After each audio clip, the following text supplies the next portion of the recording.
les pays les plus pauvres et leur fournir gratuitement une partie de céréales. On ne va pas agir contre nos propres intérêts.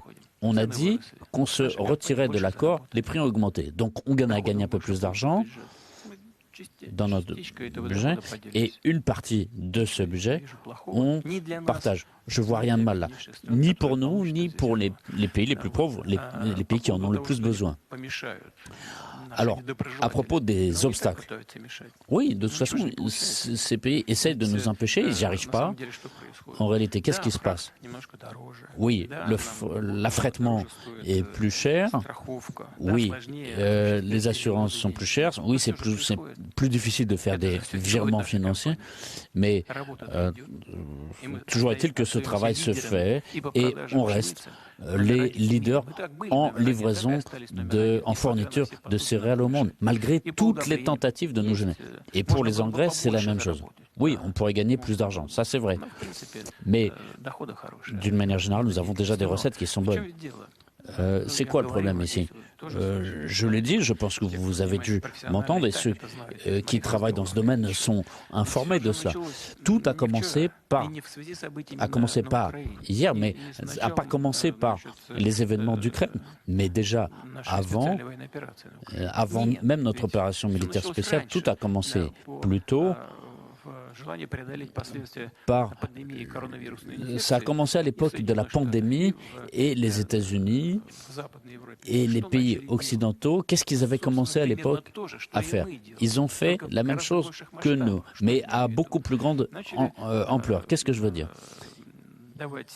Ils ont commencé à donner de l'argent à certaines branches industrielles et à certains citoyens dans le besoin. On a fait la même chose avec les familles avec enfants, à ceux qui avaient perdu leur travail. Ils ont eu différentes indemnités pour les PME dans certaines conditions, je précise. Et donc, on a eu une aide plus ciblée. Donc, on a accordé moins d'argent, mais l'effet était meilleur que, il n'était pas pire, et certainement même meilleur que dans ces pays occidentaux. Vous savez qu'il y a cette image de la semeuse qui jette les graines sur le champ. Ici, c'est pas ça. On a fait, je peux me tromper dans les chiffres, mais les États-Unis ont imprimé 3 000 milliards de dollars. Mais en Europe, ils ont fait quelque chose d'énorme aussi. Et à quoi ça a mené? Aujourd'hui, aux États-Unis, on a vu, on a commencé à distribuer de l'argent à la population et les gens ont commencé à acheter des biens alimentaires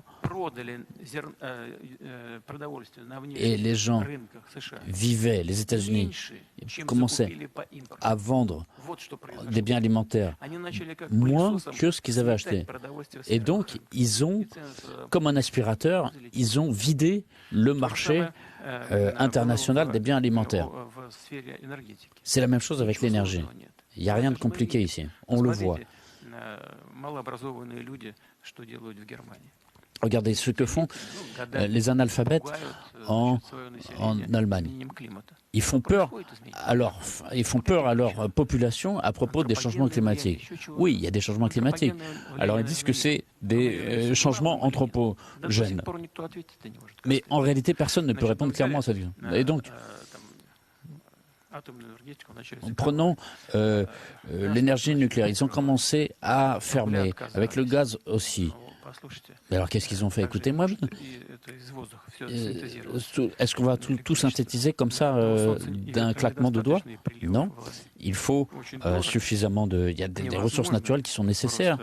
Il faut suffisamment de l'eau. On ne peut pas satisfaire tous les besoins en électricité de l'économie allemande. Donc il y a les ressources renouvelables qui ne sont pas gérables pour l'instant. Et donc on a provoqué une augmentation de la consommation.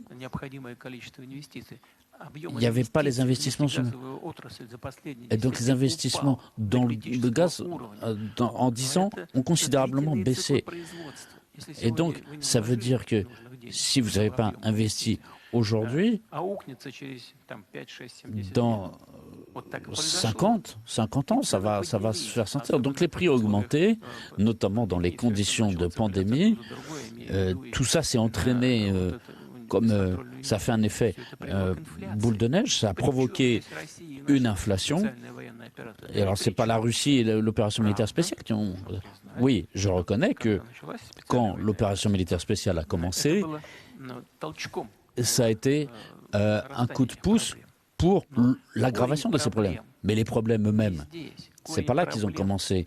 Leurs racines, elles prennent dans les erreurs économiques qui ont été faites pendant des dizaines d'années et qui ont été répétées et qui proviennent de conjonctures politiques intérieures. Et donc ici, l'opération militaire spéciale est très utile pour pouvoir rejeter la faute sur nous. Mais ils font que bavarder, mais en réalité, leur position est compréhensible. Les experts comprennent très bien la situation, mais les cerveaux sont lavés partout. Il y a les représentants du quatrième pouvoir qui est la presse. Peut-être nous devons finir. Et maintenant, vous, TASS. Merci beaucoup. Bonsoir. TASS, Veronika Mamenkova, notre thème. Votre collègue Erdogan vous attend avec une visite. Avez-vous visité la Turquie en août?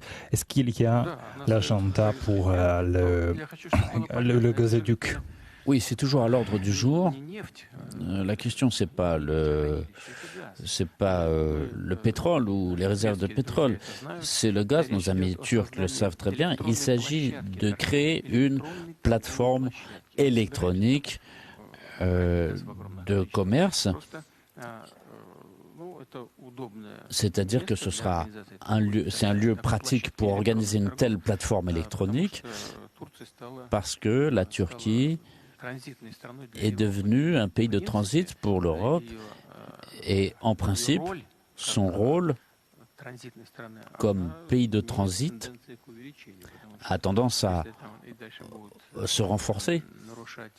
Et si on ne respecte pas ces communications de gaz, tout le monde va commencer à se demander où aller pour s'assurer une sécurité des approvisionnements. Et quand donc le président Erdogan a proposé un entretien téléphonique, il me l'a proposé à un moment où c'est pas très pratique. Moi, je vais proposer aujourd'hui, c'était pas pratique pour lui. Demain, c'est pas très pratique pour lui.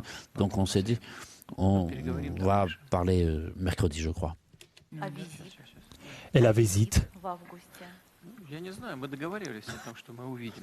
nous sommes mis d'accord sur le fait qu'on se verrait, soit c'est lui qui viendra, soit c'est moi, on verra.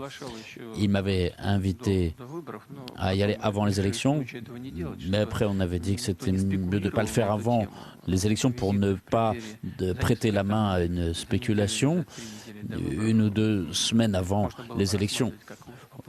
Ça aurait pu être perçu comme une influence. Il n'en avait pas besoin, ni moi, ni lui d'ailleurs. Donc nous avons décidé de reporter ce rendez-vous. On ne s'est pas mis d'accord en fait. Est-ce que ce sera ici ou est-ce que ce sera en Turquie, on verra. Et maintenant, la dernière question. Bonsoir, Alexei Petrov, à la chaîne Russia. Mon question concerne la Syrie.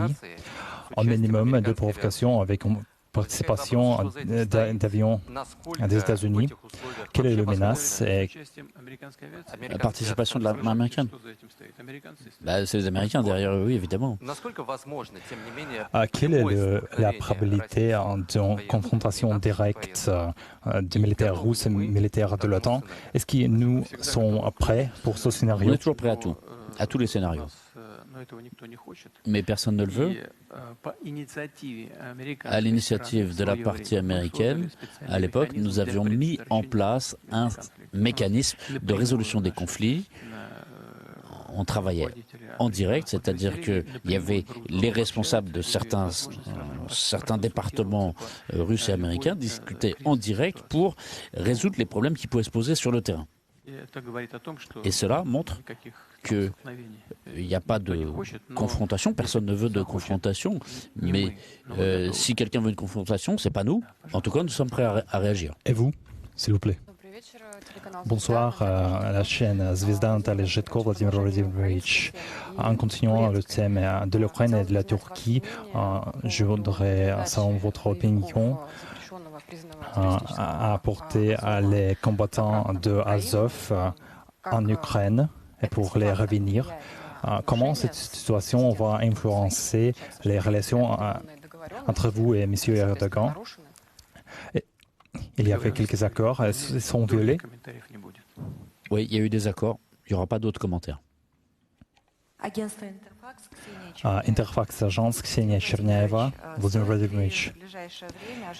Est-ce qu'il y a un but pour donner des actifs de pays non amicaux et gelés comme les actifs Danone ou Baltica?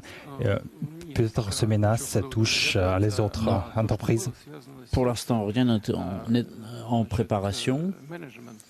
Il y a la direction de ces entreprises a essayé d'exercer des pressions sur des citoyens russes qui étaient leurs employés avec, par exemple, un licenciement s'ils exprimaient leur position politique. J'espère que rien d'autre ne se produira désormais à l'avenir. Nous avons une attitude bienveillante vis-à-vis de ceux qui veulent travailler et investir chez nous. Il n'y a pas de... le volume des propriétés et on ne confisque rien du tout. Simplement, c'est mis sous gestion particulière et ça concerne aussi le même secteur bancaire. Si certains veulent travailler avec nous, nous sommes pour et nous serons prêts à les accueillir. Voilà. Bonsoir, commerçante. Aujourd'hui, vous accueillez le président de l'Afrique du Sud et en ce mois, il ne pourra pas vous accueillir parce que vous n'avez pas décidé d'effectuer la visite à l'Afrique du Sud.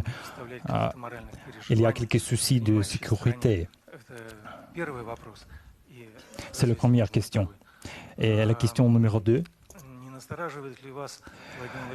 Est-ce qu'il y a quelques soucis de vous de la part de la FED que récemment une punition pour la société du table, c'est un risque d'être arrêté en Russie?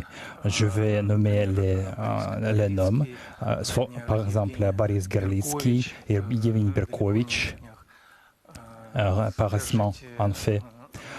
Pouvez-vous dire, s'il vous plaît, ces gens sont arrêtés pour les mots qui étaient écrits ou dits, mais maintenant, nous ne sommes pas en 1937, mais peut-être c'est